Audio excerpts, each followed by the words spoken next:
Hoy leeremos la obra de Víctor Hugo, Los Miserables, página 504. Era notable por su alta estatura y por su asiduidad en los 40. Su asiduidad en la academia. A través de la puerta vidriera de la sala próxima a la biblioteca, en que la Academia Francesa celebraba sus sesiones, sus curiosos podían ver todos los jueves al antiguo obispo de Senlis, casi siempre en pie, recién empolvado, con medias moradas de espalda a la puerta para dejar ver mejor su alzacuello. Todos esos eclesiásticos que eran tan cortesanos como hombres de iglesia aumentaban la gravedad de la tertulia de té, en la cual recargaban el aspecto señorial 5 pares de Francia: el marqués de Viv, el marqués de Tal, el marqués de Herb, el vizconde de Dam y el duque Val. Aunque era príncipe de Mon, es decir, príncipe soberano extranjero, tenía formada en tan alta idea de Francia y de la dignidad de paz, que todo lo veía a través de ambas cosas, y solía decir: los cardenales son los pares de Francia y de Roma, los lores son los pares de Francia y de Inglaterra. Por lo demás, como la revolución en este siglo debe entrar en todas partes, aquel salón feudal estaba, según hemos dicho, dominado por un hombre de la clase media. El señor Gillenormand reinaba allí. Aquella era la nata y la quintesencia de la sociedad parisiense, que seguía la bandera blanca. Allí se ponían en discusión los nombres más conocidos, aunque fueron realistas, porque en la fama hay algo de anarquía. Si Chateaubriand hubiera entrado allí, hubiera producido en efecto el del padre Duchesne. Sin embargo, en esa sociedad ortodoxa entraban por tolerancia algunos arrepentidos. El conde Ben fue admitido a título de corrección. Las tertulias nobles de hoyo no parecen a aquellas. El barrio de San Germán moderno huele a hereje, y los realistas de ahora son demagogos, digámoslo en elogio suyo.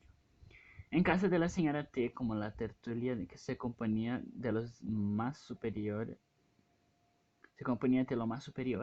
dominaba un gusto exquisito y altivo bajo una urbanidad escogida. La costumbre Las costumbres llevaban consigo toda la clase de refinamientos involuntarios, que eran el antiguo régimen enterrado, pero vivo. Algunas de estas costumbres, en el lenguaje sobre todo, eran muy caprichosas. Los observadores superficiales habrían tomado por provincialismo, y lo que no era más que antigualas. Oyese decir allí la señora generala, y no era de todo inusitado. La señora coronela, la encantadora señora de León, en recuerdo sin duda de las duquesas de Longueville y de Chevreuse, prefería este apelativo a su título de princesa. La marquesa de Crequy se había llamado también la señora coronela.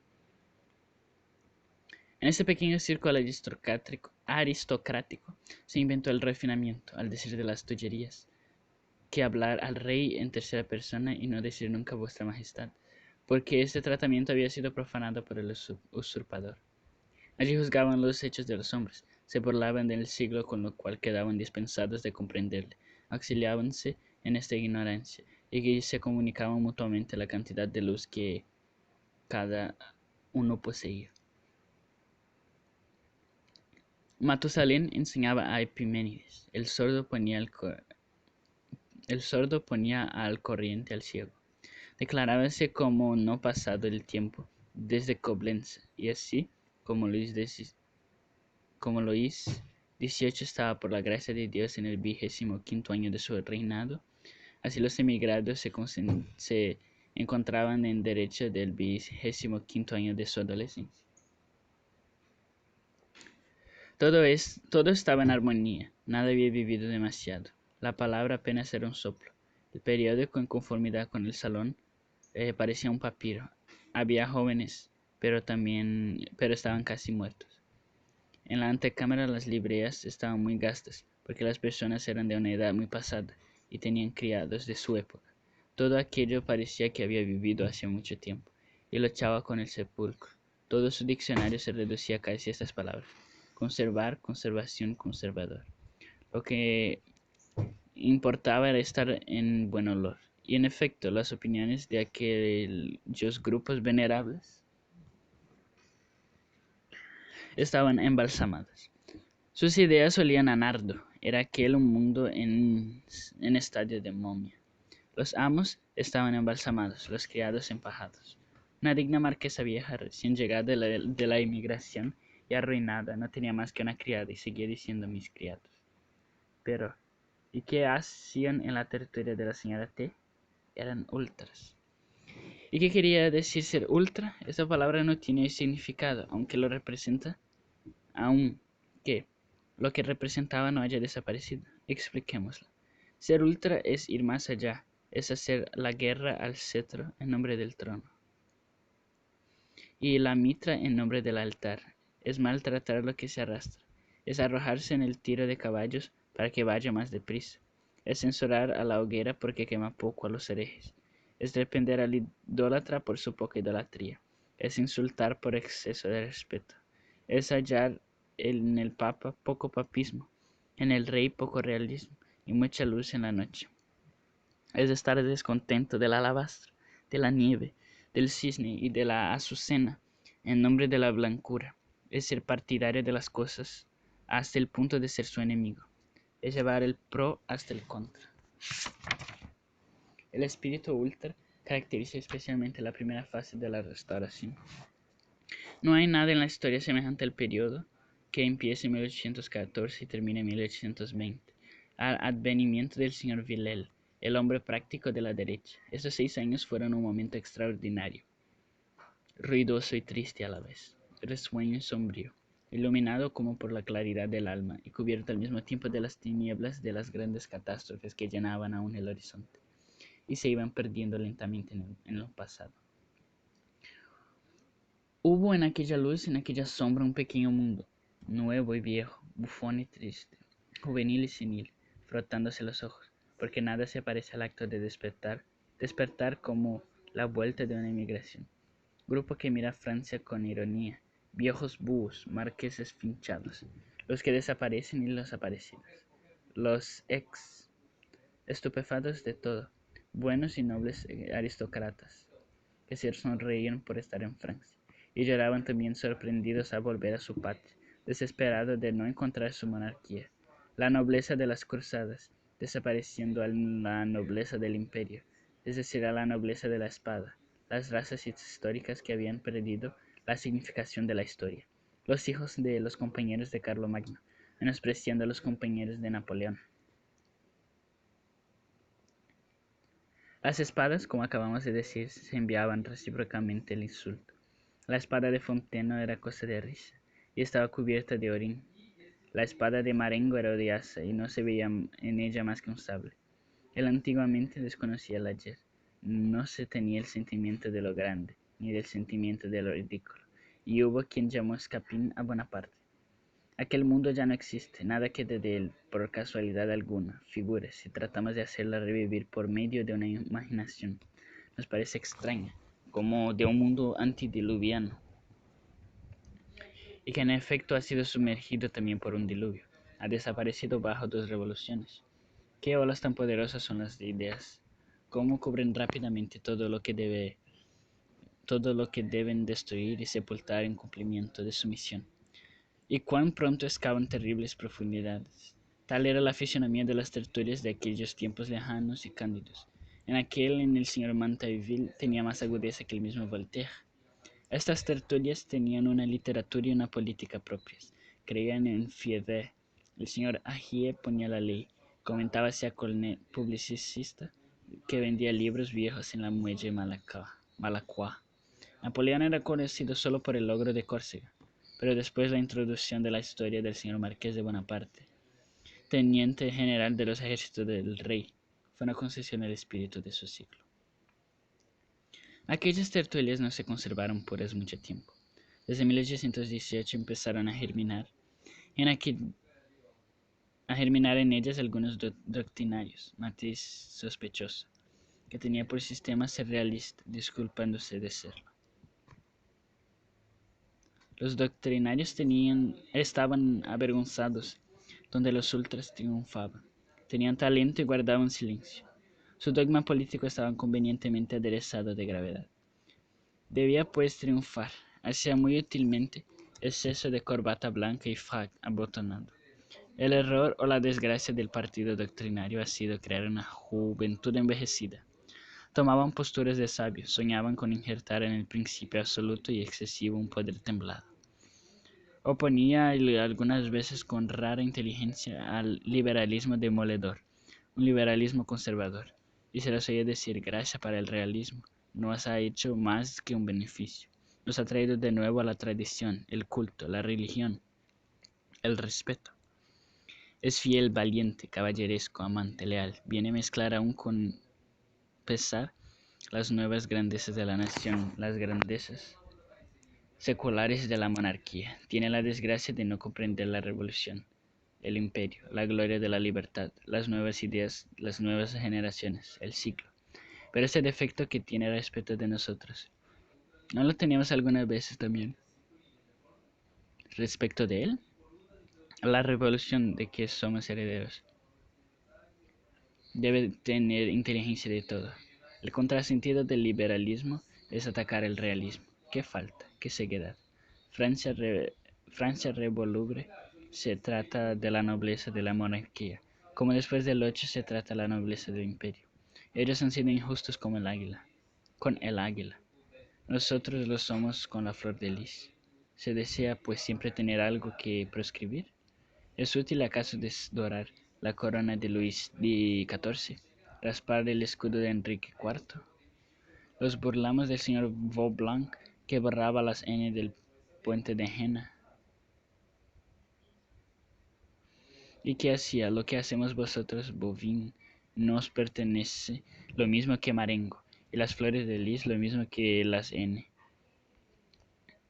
Este es nuestro patrimonio. ¿Por qué disminuirlo?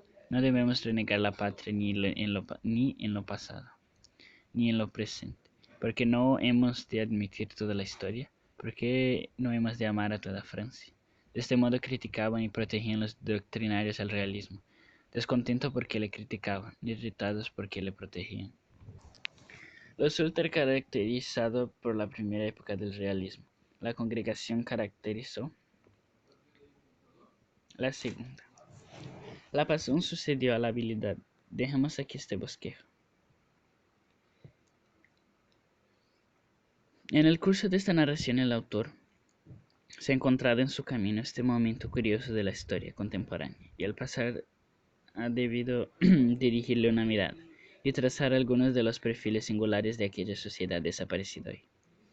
Pero lo hace rápidamente, sin ninguna idea amarga o burlesca. Algunos recuerdos afectuosos y respetuosos, puesto que se refieren a su madre, le unen a este pasado. Por otra parte, digámoslo, aquel pequeño mundo tenía su grandeza. Podemos sonreírnos, pero no despreciarlo ni odiarlo. Era la Francia de otro tiempo. Maria Pontmercy hizo, como todos los niños, algunos estudios. Cuando salió de las manos de su tía Gillenormand, su abuelo le entregó a las de un digno profesor de la más pura inocencia clásica. Y aquella joven alma que empezaba a abrirse pasó de una mojigata a un pedante.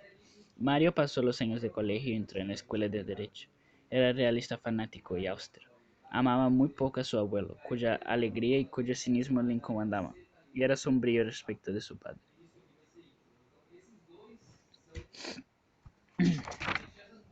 Por lo demás era un joven entusiasta, frío, noble, generoso, altivo, religioso, exaltado, digno hasta la rudeza, puro hasta parecer insociable.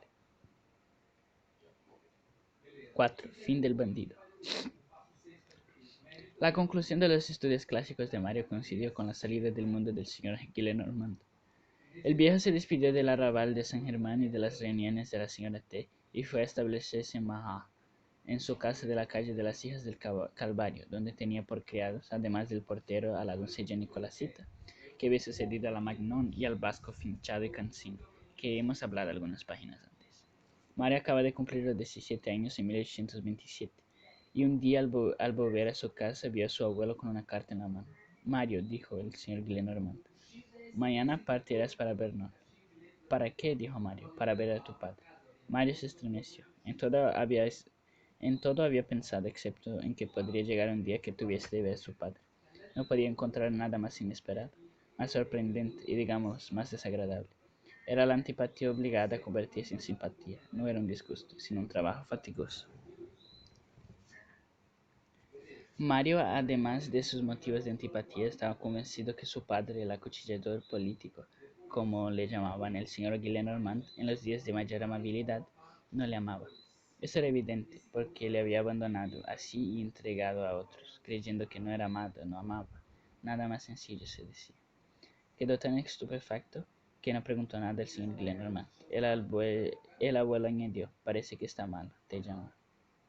Después de un rato de silencio: marcharás mañana por la mañana. Creo que hay en la plaza de las Fuentes un carruaje que sale a las 6 y llega por la noche. Toma el billete. Dice que corre prisa.